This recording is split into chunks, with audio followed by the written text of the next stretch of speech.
On July 4th, 1776, the Colonial Congress, meeting in Philadelphia, had to make the most solemn decision that a people can make, a solemn decision which involved not only the future of their country, but their own existence.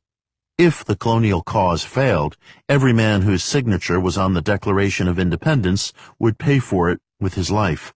They were strong, good, honest, God-fearing men, but they also had some minor respect for their own skins, and it became quite a problem as to how far to go in severing the connections with the old country and assuming their position in this new world which was to come into existence. They were locked in debate on a very long summer afternoon, when, according to an old letter of Thomas Jefferson's that I have examined, many of the committee had to stop every little while and swat flies. The conditions were difficult. The galleries were filled with expectant people. Monitors were at the only entrances. The committees were in violent discussion, and the leaders were trying to bring the debate to a rapid conclusion so that this eternal document could see the light of day. Suddenly, something happened. Something happened that is only recorded to us in an old book of colonial speeches, which, needless to say, has not seen the general light of day.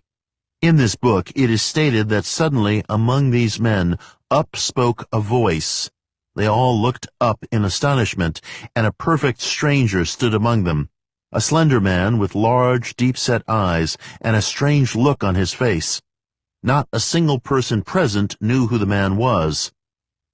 It is still to be solved how he got in. The doors were all locked. No person in the balcony, watching everything intently, had seen him come in. The man suddenly spoke.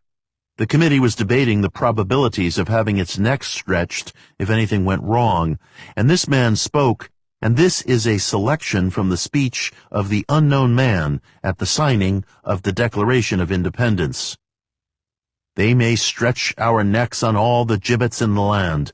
They may turn every rock into a scaffold, every tree into a gallows, every home into a grave, and yet the words of that parchment can never die. They may pour our blood on 1,000 scaffolds, and yet from every drop that dies the axe, a new champion of freedom will spring into birth. The words of this declaration will live in the world long after our bones are dust. To the mechanic in his workshop, they will speak hope. To the slave in his mines, freedom. Methinks I see the recording angel come trembling up to the throne and speak his dread message. Father, the old world is baptized in blood, men trodden beneath the oppressor's feet, nations lost in blood, murder, and superstition, walking hand in hand over the graves of the victims. But hark, the voice of God speaks from out the awful cloud. Let there be light again. Tell my people, the poor and the oppressed, to go out from the old world and build my altar in the new.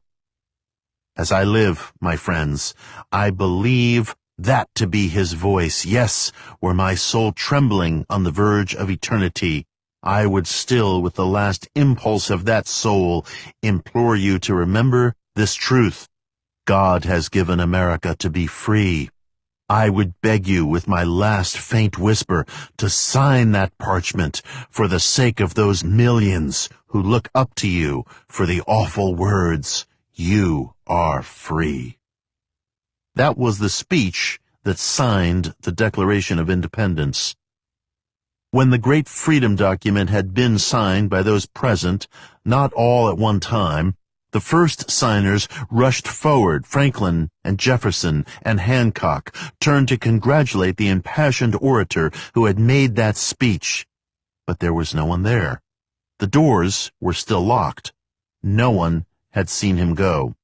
No one to this day knows who he was, or where he came from, or where he went.